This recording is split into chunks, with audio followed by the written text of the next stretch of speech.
Welcome back to my new channel.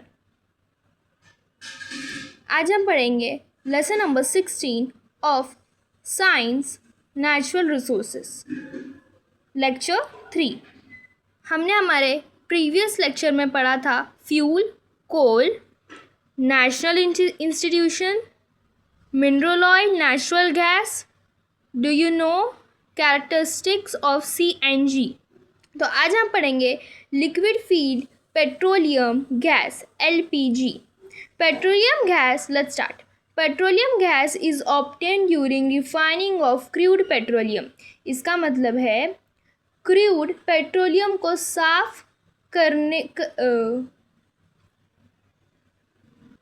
करते वक्त petroleum gas मिलती है।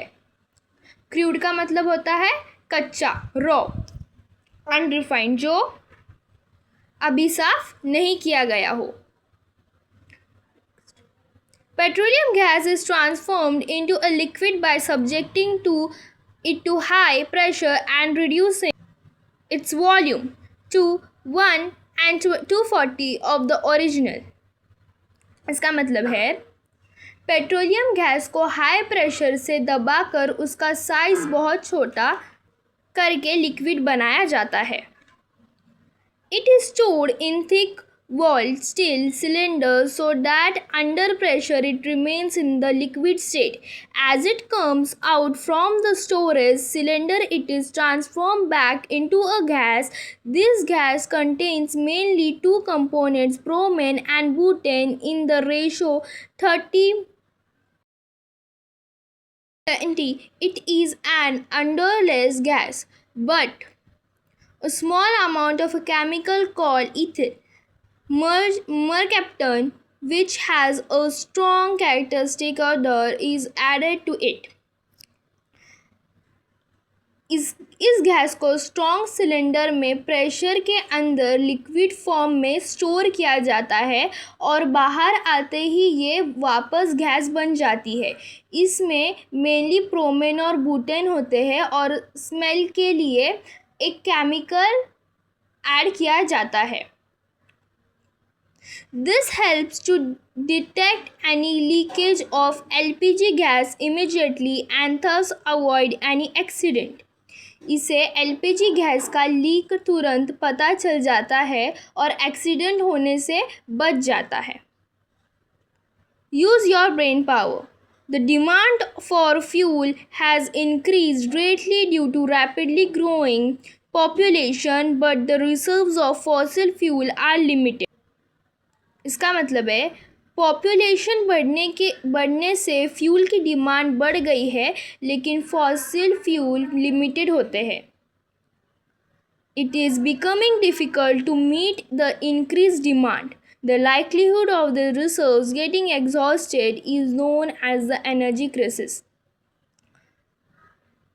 फ्यूल की डिमांड पूरी करना मुश्किल हो रहा है और उनके ख़त्म होने के डर को एनर्जी क्राइसिस कहते हैं। As the reserves of fossil fuel, namely mineral oil and coal, are limited and the demand is increasing, alternative fuel are coming into use. Hydrogen, biofuels, methanol or wood alcohol, ethanol or green alcohol are some of the alternative fuels। इसका मतलब है fuel fossil fuels कम है और demand बढ़ रही है, इसलिए hydrogen, biogas, methanol और इथेनॉल जैसे अल्टरनेटिव फ्यूल यूज़ किया जा रहे हैं। Forest resources, an extensive area of land covered by a variety of plant is called a forest. A forest is a natural habitat of plants, animals and microbes। बड़ा area जहाँ बहुत सारे plants होते हैं उसे फॉरेस्ट कहते हैं, और ये प्लांट्स, एनिमल और माइक्रोब्स को नेचुरल घर होता है। About 30% of the total land of the world is covered by forest. Forest perform certain specific protective and productive function। दुनिया की लगभग 30% ज़मीन पर फॉरेस्ट है और ये हमें प्रोटेक्शन और यूजफुल चीज़ें देते हैं। Protective functions of forest. To reduce the velocity of water flowing over the land. ये ज़मीन पर बहने वाले पानी की स्पीड को कम करते हैं। Second, to prevent soil erosion, ये मिट्टी को बहने से बचाते हैं।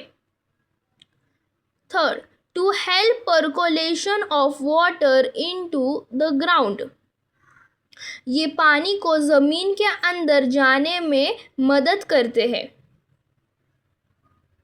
फोर्थ, टू कंट्रोल फ्लड्स, ये फ्लड को कंट्रोल करते हैं। Fifth, to reduce the rate of eruption, ये पानी के जल्दी सूखने की स्पीड को कम करते हैं। Six, to protect wildlife, ये वाइल्ड एनिमल को बचाते हैं। Seven, to maintain the balance of atmospheric gases, ये हवा में गैसेस को बैलेंस बनाए रखते हैं। Thus, forests help improve and maintain the quality of the environment. Forest environment की quality को better बनाते और maintain करते हैं। Productive functions. Wood. We get strong and durable wood as also firewood from trees like teak, mahogany, neem, acacia, subabul. Wood is used for making furniture, farming implements, and various other articles as well as in construction work. Teak, mahogany, neem जैसे trees से मजबूत और durable यानी मजबूत और long lasting would मिलता है। साथ ही फ्री वुड भी मिलता है। वुड का use furniture, farming, tools, construction और दूसरे कामों के लिए होता है। Forest wealth includes fibres, paper, rubber, gum and